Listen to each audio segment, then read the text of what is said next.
우리는 그동안 이 세상이 무한히 쪼개질 수 있는 것이라고 생각해왔고 그렇게 느끼는데도 완전히 익숙해져 있었습니다. 아무리 가까운 두 점 사이에도 그 중간에는 반드시 또 다른 한 점이 있을 거라고 말이죠.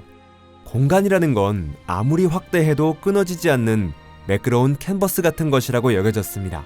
하지만 물리학은 그것이 사실이 아니라고 말하죠. 현실이라는 건 그저 배경이 아니라 어느 순간부터는 저항을 시작하는 한계가 존재한다고요. 그 안에 뭐가 있을까를 들여다보는 바로 그 행위 자체가 대상 자체를 깨뜨려버리는 그런 스케일이 존재하는 겁니다. 여러분 안녕하세요.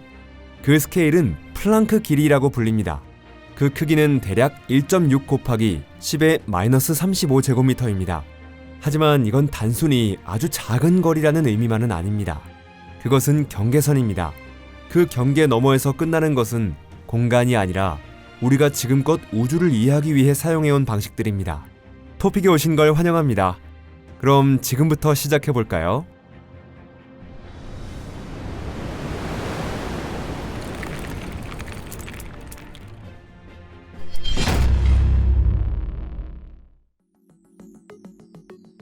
블랙홀에 의한 보호. 어떤 대상을 관측하려면 그 대상에 빛이나 입자 같은 파동을 보내서 살펴봐야 합니다.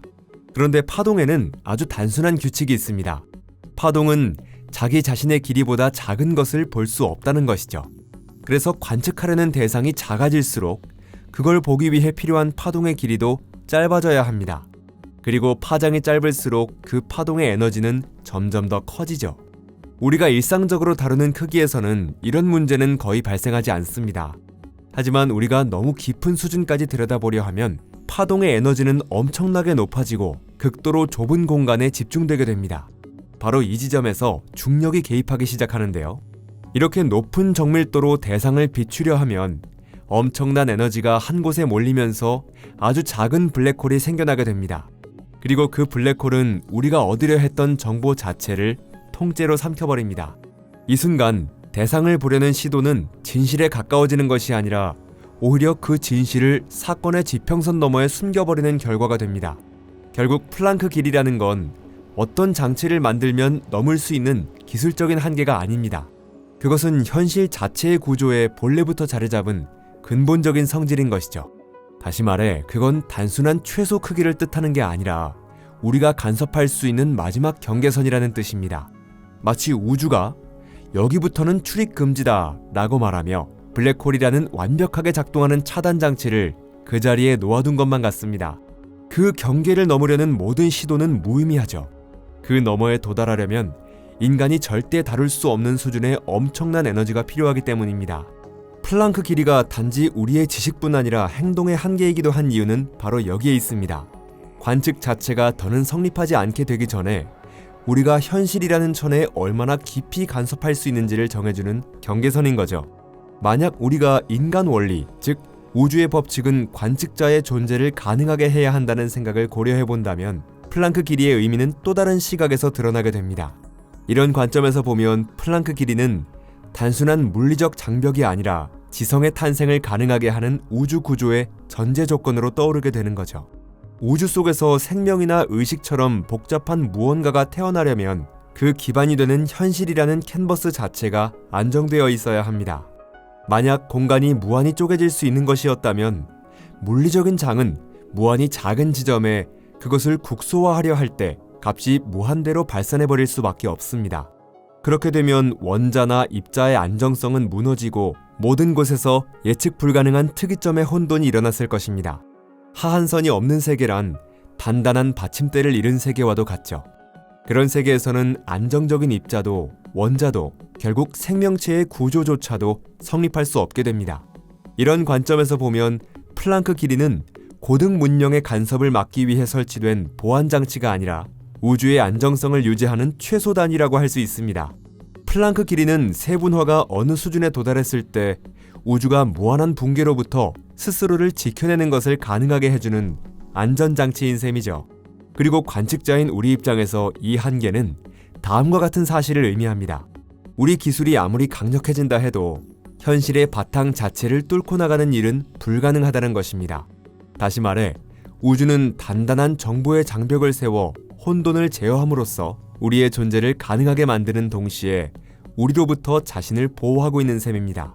플랑크 길이란 우리가 아무리 막대한 에너지를 이 구조에 가해도 이 세계가 여전히 인식 가능하고 유한하며 논리적으로 일관된 상태로 유지된다는 것을 보장해주는 기준선인 것입니다. 그리고 인류의 역사, 전쟁과 파괴의 기술, 손에 넣은 모든 힘을 사용하려 했던 우리의 태도를 떠올려보면 이런 안전장치가 과하다고 느껴지진 않을 것입니다. 어쩌면 플랑크 길이는 단순한 물리적 한계를 넘어서 지성을 가진 동시에 위험한 관측자가 존재하는 이 우주에서 현저히 살아남기 위해 설정해 놓은 최후의 조건일지도 모릅니다. 현실의 1비트로서의 플랑크 길이. 20세기, 물리학은 그 누구도 예상하지 못한 발견을 하게 됩니다. 우주의 구조를 깊이 파고들수록 그것은 더 이상 물체의 집합이라고 부르기 어려운 모습으로 바뀌어 갑니다. 양자역학은 소립자가 작고 단단한 구체가 아니라 일어날 수 있는 상태들의 집합이라는 사실을 밝혀냈습니다. 다시 말해 소립자란 어떤 물건이 아니라 어떤 일이 일어날 수 있는지에 대한 가능성, 즉 정보인 셈인데요. 20세기를 대표하는 물리학자 중 한 명인 존 아치볼드 휠러는 이 생각을 아주 간단 명료하게 표현했습니다. 바로 it from bit, 즉 모든 것은 비트에서 나온다라는 말입니다. 이는 곧 물질이 정보를 만들어내는 것이 아니라 반대로 우리가 입자나 장, 나아가 공간이라고 부르는 것들조차도 예냐 아니오냐 하는 가장 기본적인 질문의 답, 즉 차이에서 비롯된다는 뜻입니다. 여기서 말하는 정보는 비유적인 표현이 아닙니다. 랜다우어는 1비트를 지우기 위해서는 반드시 에너지가 필요하다는 사실을 증명했죠. 그리고 베켄슈타인은 블랙홀이 담을 수 있는 정보의 양이 그 사건 지평선의 면적에 의해 제한된다는 사실을 밝혀냈습니다. 이 발견은 아주 근본적인 의미를 지니고 있었는데요. 현실에는 일정한 한계가 있는 정보 밀도가 존재한다는 뜻이기 때문입니다. 바로 이 지점에서 플랑크 길이는 단순한 아주 작은 숫자에서 벗어나 서로 다른 상태를 구분할 수 있는 최소한의 스케일이 됩니다. 이보다 작아지면 우주는 물리적으로 상태들 사이의 차이를 유지할 수 없게 됩니다. 그리고 이보다 더 정밀하게 구분하려는 모든 시도는 엄청난 에너지를 요구하게 되고 그 결과 정보는 더 선명해지기는커녕 블랙홀의 사건 지평선 너머로 사라지고 마는 것입니다. 이런 의미에서 플랑크 길이는 우주가 담고 있는 정보의 1비트이며 물리적으로 기록 가능한 차이를 나타내는 가장 작은 단위인 셈입니다. 그보다 더 작은 것은 이제 존재하지 않는 것이죠. 1비트의 절반에 대해 이야기하는 건 예와 아니오 그 사이에 있는 상태를 정의하려는 것만큼이나 무의미한 일입니다. 이 스케일보다 작아지면 차이는 더 이상 구분되지 못한 채 사라져버리죠. 현실이 더 정밀해지는 게 아니라 그저 구별할 수 없게 되는 겁니다. 여기서 하나, 이해를 돕기 위해 쉬운 비유를 들어볼게요. 여러분, 화면을 한번 떠올려 보세요. 멀리서 보면 화면 속 이미지는 부드럽고 연속적인 것처럼 보입니다. 그런데 너무 가까이 다가가면 그 이미지가 작은 픽셀들로 이루어져 있다는 걸 알 수 있죠. 1픽셀보다 더 작은 걸 볼 수 없는 이유는 그 이미지가 조잡해서가 아닙니다. 그보다 더 작은 화소는 애초에 존재하지 않기 때문이에요. 플랑크 길이는 말하자면 현실의 픽셀이라고 할 수 있죠. 그것은 어떤 물질의 조각이 아니라 그 범위 안에서만 차이가 성립할 수 있는 최소한의 틀인 겁니다. 이 스케일보다 큰 수준에서는 우주는 마치 부드럽고 연속적인 구조처럼 보입니다. 하지만 더 깊숙이 다가가려고 하면 시공간의 구조 자체가 그 이상의 해상도를 버틸 수 없게 되는 거죠. 그런 의미에서 플랑크 길이는 현실 속의 1비트이자 이것과 저것은 다르다고 말할 수 있는 최소한의 부피입니다. 이 한계를 넘어서면 양자 노이즈와 중력, 그리고 시공간 자체의 흔들림에 의해 모든 차이는 지워지고 맙니다. 여기서 한 가지 분명히 해두고 싶은 건 이 이야기가 우주가 컴퓨터다 혹은 시뮬레이션이다 라는 뜻은 전혀 아니라는 점입니다. 이 이야기가 말해주는 건 단 하나, 어떤 물리적 세계에도 반드시 해상도의 한계가 존재한다는 사실입니다. 플랑크 길이는 기술의 한계도 인간의 나약함도 아닙니다. 그것은 바로 현실 그 자체가 원래부터 지니고 있는 가장 근본적인 성질인 것입니다. 디스크에 여유 공간이 없습니다. 플랑크 스케일과 픽셀의 비율을 계속해서 이어가자면 이 픽셀의 한계는 현실에 작용하는 또 하나의 피할 수 없는 제약입니다. 그것은 누군가가 우주를 망가뜨리지 않기 위한 장치일 뿐 아니라 애초에 우주가 존재할 수 있도록 하기 위해 꼭 필요한 조건이기도 합니다. 만약 차이를 구분할 수 있는 최소한의 스케일이나 해상도가 존재하지 않는다면 공간의 어느 한 지점에도 무한한 양의 정보가 들어갈 수 있게 될 겁니다. 차이는 끝없이 미세해지고 상태는 무한히 갈라지며 물리량은 점점 더 불안정해져 갈 것입니다. 그런 세계에서는 입자도, 장도, 인과관계조차도 제대로 성립하지 못하게 됩니다. 왜냐하면 어떤 것도 특정한 상태에 머물러 있을 수 없기 때문이죠. 픽셀의 한계는 이 문제를 근본적이고도 우아하게 해결해 주는데요. 그것은 현실에 유한한 해상도를 부여하는 거죠. 조금 더 작게, 거의 이만큼 같은 건 없습니다. 거기서 끝인 거죠. 마치 이미지에 반픽셀이라는 게 존재하지 않는 것처럼 1비트의 절반도 존재하지 않습니다. 이는 예 아니면 아니오로 대답하는 질문에 반쯤만 대답할 수는 없는 것과 똑같습니다. 이건 기술적인 제약이 아니라 논리적으로 반드시 따라야 하는 조건인 셈이죠. 이 한계 덕분에 정보가 무한히 밀집되거나 인과관계가 끝없이 취약해지거나 법칙이 내부에서 모순을 일으키는 일도 생기지 않습니다. 현실은 스스로 모순이 없는 시스템으로 유지되고 있는 겁니다. 복잡함은 허용되지만 논리의 붕괴는 허용되지 않습니다. 그런 의미에서 플랑크 길이는 벽도 아니고 출입 금지도 아닙니다. 오히려 차이가 생기고 구조가 형성되며 사건이 발생할 수 있는 최소한의 첫걸음인 거죠. 그렇기 때문에 이 한계는 매우 근본적인 원리라고 할 수 있습니다. 이건 인식을 가로막는 장벽이 아니라 인식을 가능하게 해주는 조건입니다. 물리학을 억누르는 게 아니라 그 의미가 무너지는 걸 막아주는 기준선이죠.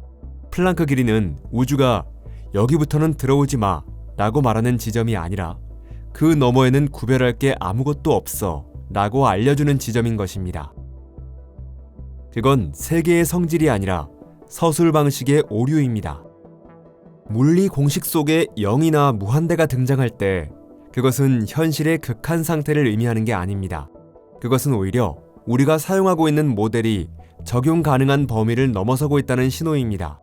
자연이 본래 그런 성질을 가졌다는 뜻이 아니라 우리가 쓰는 서술 방식에 뭔가 어긋남이 있다는 표시인 거죠. 0의 부피나 무한한 에너지는 얼핏 보면 수학이 표현할 수 있는 자연의 한계처럼 보일 수 있습니다.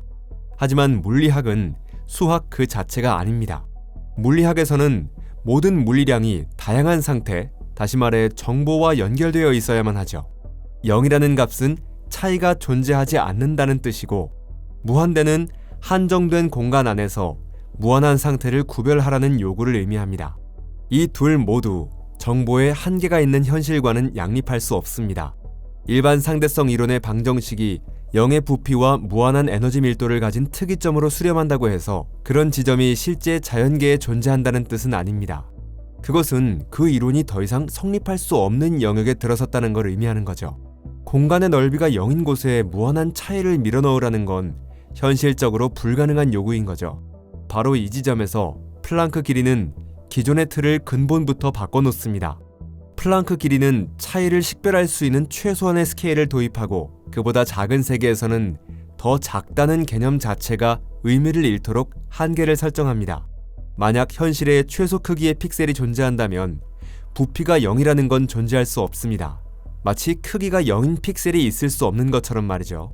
그리고 정보의 최대 밀도가 존재한다면 유한한 부피 안에 무한한 에너지가 들어있다는 건 물리적 시나리오가 아니라 단순한 논리적 오류에 불과합니다.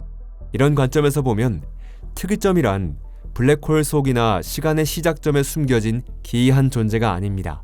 그것은 바로 우리가 사용하는 이론이 더는 유효하지 않은 지점, 그 적용 한계를 가리키는 것이죠. 더 이상 나눌 수도, 더 확대할 수도 없는 것에 계속해서 그걸 하려는 무리한 시도가 벌어지는 자리인 거죠. 즉, 플랑크의 한계는 0이나 무한을 금지하는 게 아니라 그 자체를 무의미하게 만들어버리는 경계선일 뿐입니다. 그래서 요즘 현대 물리학의 여러 이론들은 0이나 무한을 세계의 속성으로 받아들이기보다는 잘못된 질문이 남긴 흔적으로 보는 경우가 많아지고 있습니다.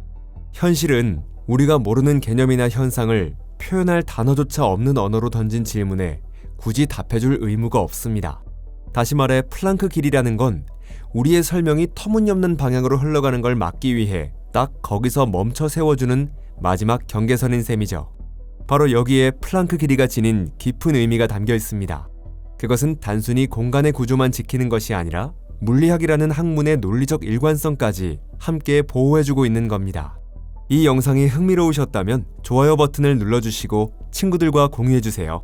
시청해주셔서 감사합니다. 그럼 다음에 또 뵐게요. 안녕히 계세요.